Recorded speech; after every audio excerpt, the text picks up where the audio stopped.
சுவையான நெய் மிளகு சாதம்.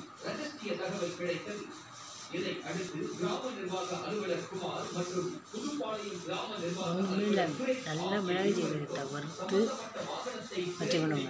அப்புறம் நெய்யை போட்டு கருவேப்பிலையும் சேர்த்து அதிலே சேர்த்து அரைச்சி வச்சுக்கிட்டு நெய்யை போட்டு இறக்கண்டிதான். கொஞ்சம் மஞ்சத்தூள் போட்டுக்கோங்க. நெய் மிளகு சாதம், சுவையான நெய் மிளகு சாதம் குழந்தைங்களுக்கு ஊட்டலாம், ரொம்ப நல்லதுங்க உடம்புக்கு. நெய் மிளகு சாதம்